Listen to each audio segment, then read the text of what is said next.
Ini ada contoh soal, saya jelaskan lagi.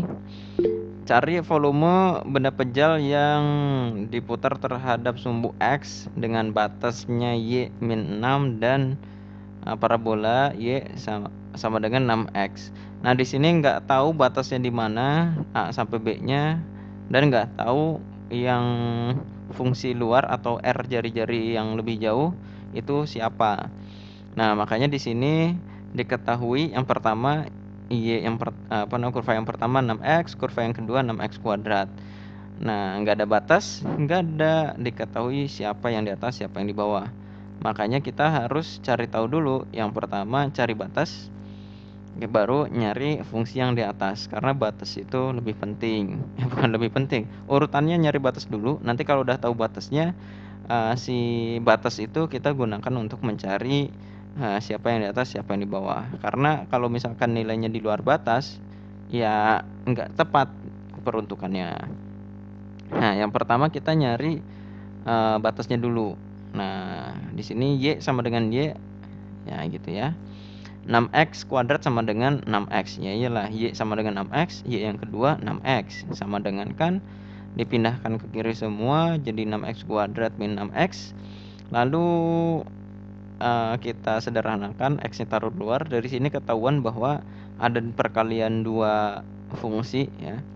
Fungsi 6x min 6 dikalikan x gitu ya. Nah, x ini ketahuan lah, dia x-nya single, berarti ketika dia dibuat menjadi 0, fungsi ini akan menjadi 0. Muncullah nilai batas yang pertama, yaitu 0.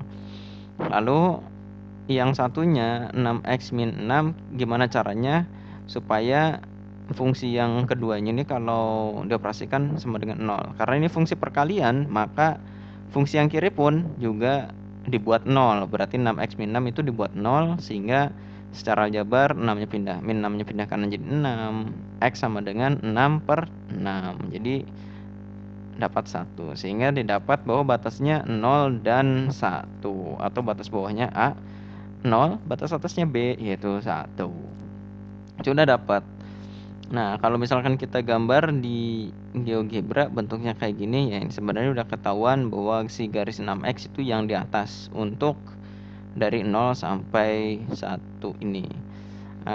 Pak, apakah selalu yang ditanyakan itu yang di antara batas itu? Jadi kayak gini, saya juga nggak yakin dengan pertanyaan ini jawabannya ini, karena tapi kayak gini, kalau misalkan pertanyaannya seperti ini, batasnya ada berapa? Sebenarnya batasnya ada 3. Saya kasih ilustrasi. Batasnya ada 3. Jadi ada kurva, ini ada garis. Nah, ini kira-kira gini ya. Ini sejajar sumbu X lah ya. Jadi ini dari kiri sampai sini. Nah, fungsi yang 6x ini ada di bawah, 6x kuadrat ini di atas ya. Untuk ini dari 0, ini 1. Nah, untuk yang daerah sini, ini 6x kuadrat ada di bawah, yang 6x ada di atas. Oke. Untuk yang lebih dari 1, 6x kuadrat ada di atas dan 6x itu ada di bawah. Nah, lanjut ke pertanyaan yang tadi, Pak, apakah pasti daerahnya dari 0 sampai 1? Jujur, selama saya mengerjakan ini, saya nggak yakin jawabannya pasti itu. Tetapi, kayak jangan hopeless dulu. Tetapi, setiap ada soal yang nggak diketahui batasnya, ternyata dia itu daerah si antara dua perpotongan. Selalu yang dicari antara dua perpotongan ini, baik nyari daerah luas, baik nyari volume yang sekarang, itu selalu kayak gitu. Oh ya udah, saya ambil kesimpulan. Itu logis yang pertama, alasan yang pertama. Logis yang kedua, kalau misalkan dari minta hingga ini sampai 0, iya kita ngitungnya nggak bakal selesai. Dari 0 sampai hingga, iya ngitungnya nggak bakal selesai. Gitu. Jadi logisnya juga begitu. Jadi intinya yang ditanyakan itu yang perpotongan dari dua batas itu. Oke, itu yang pertama ya. Kita lanjut yang kedua, cari siapa yang di atas. Nah, Bapak udah tahu. Ini sebenarnya berdasarkan gambar ya. Kalau garis lurus itu gini, kalau kuadrat itu yang gini gitu. Jadi ini tebak-tebakan secara intuisi yang sesuai jam terbang lah, gampang gitu. Oke, padahal nggak terbang nih. Ya, ya beberapa kali mengerjakan sih kira-kira kayak gitu ya untuk soal-soal kayak gini. Nah, kita on the track lagi, balik. Kita coba untuk Y yang pertama, misalkan Y yang pertama itu 6X, kita cari batas di antara 0 dan 1. Oke lah, kita setengah lah misalkan ya, biar enggak terlalu sulit. Berarti di sini 6 dikali setengah atau hasilnya 3. Kita bandingkan dengan Y yang kedua yaitu 6X kuadrat. Berarti 6 dikali setengah dikuadratkan. 6 dikali setengah kuadrat itu 1/4 ya. Artinya di sini 6/4 atau 3/2 atau 1/2 ya. Artinya ini atas, yang ini bawah. Oke, selesai. Nah, lalu selanjutnya, langkah selanjutnya adalah menghitung sesuai dengan rumus. Nah, ini kita masih pakai metode cincin atau cakram. Ya sama berarti ya rumusnya, yaitu volume sama dengan integral dari A sampai B, Pi-nya saya taruh depan aja. Ini Fx yang pertama kuadrat dikurangi Fx yang kedua kuadrat. Oke. Oke. Nah, sepertinya rumus yang ini salah, guys. Tadi kita ngitung nggak dikuadratkan yang ini ya. Harusnya ini kuadrat. Ya, ini kuadrat. Oke, nanti teman-teman yang belajar fungsi ini rumusnya tolong perbaiki ya. Oke, saya udah kasih tahu nih. Oke.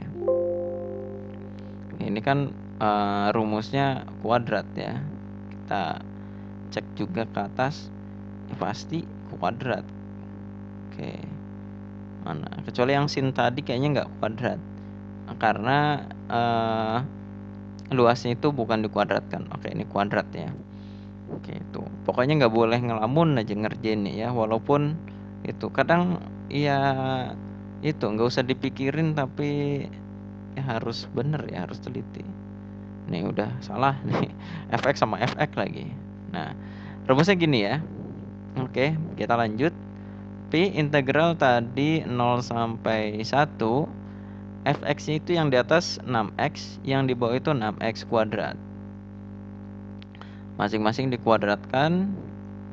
Nah, ini juga jadi tantangan tersendiri nih, dikuadratkan itu. 0 sampai 1, 6 kuadrat berarti 36x kuadrat dikurangi 6, ya ini berarti 36 min lagi x pangkat 4 dx. Langsung kita integralkan pi 36 per x pangkat 2 tambah 1 3. Nah, per ini tulis 3-nya gitu, guys. Ini juga 36, pasti nanti per x pangkat 4 tambah 1 5, berarti di sini per 5 dari 0 sampai 1. Oke, kita sederhanakan. 36/3 itu 12 x pangkat 3 min 36 bagi 5 apa 7,2. Kayaknya jangan pecahan deh, udah biarin aja lah. 36/5 x pangkat 5 0 sampai 1. Nah, kita substitusi ya. Nah, di sini 12 x pangkat 3 min 36/5 x pangkat 5 dikurangi 12 x pangkat 3 dikurangi 36/5 x pangkat 5. Yang kanan itu 0 lah ya, nggak usah dihitung, karena variabelnya dikali x semuanya. Kalau ada yang ditambahkan dengan angka atau konstanta koefisien konstanta ya, baru ada nilainya. Karena ini dikalikan x semua, nggak ada konstantanya, berarti ini pasti 0. Kayak batas atasnya 1 ya. Berarti ini pi dikali 12 dikurangi 36/5. Nah, kanannya 0 lah ya. Samakan penyebut. Oke. 2/5 berarti 5 kali 12 60 dikurangi 36. Oke, kita lanjut ke kanan, berarti di sini sama dengan pi 60 dikurangi 36, 24/5 gitu. Berarti di sini sekitar 4,8 pi satuan volume.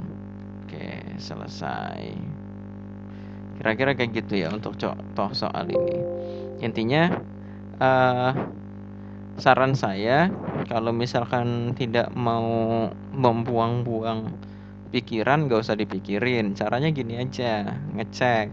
Ini ada soal, diketahui kalau misalkan di sini ada 2 kurva, berarti cenderung dia metodenya yang benda tidak pejal atau ada bolongnya. Bisa menggunakan metode yang ya seperti Cikin Cakram lah, sebenarnya sama ya. Tapi kalau di buku ini, kalau yang dalamnya bolong itu sebutnya cincin. Nah, atau metode yang nanti kulit tabung juga bisa. Itu yang pertama. Kalau misalkan ada 2 kurva, kemungkinan akan ada bolongnya. Kalau misalkan cuma ada 1, kemungkinan benda pejal banget. Oke, yang kedua, apakah dia ada batasnya? Nah, kalau nggak ada batas, ya udah cari batas dulu. Itu polanya. Oke, kalau udah ada batas, yang kemungkinan ini nggak tahu ada, biasanya nggak dikasih gambar ya. Jadi kita harus nyari tahu fungsi yang atas siapa, fungsi yang di bawah siapa. Yang ketiga baru hitung.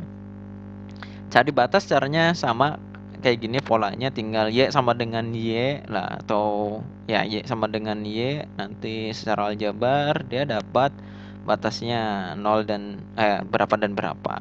Yang kedua cari fungsi kurva yang di atas itu siapa.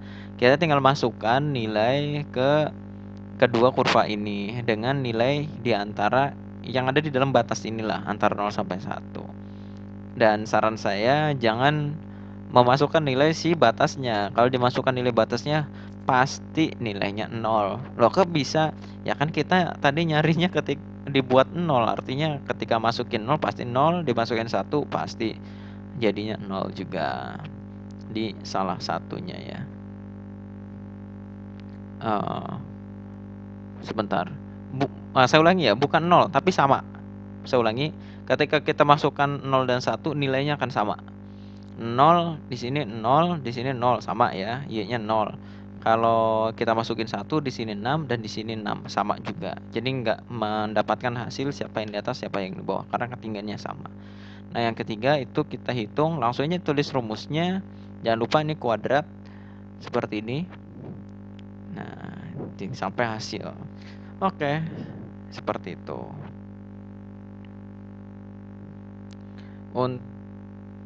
Untuk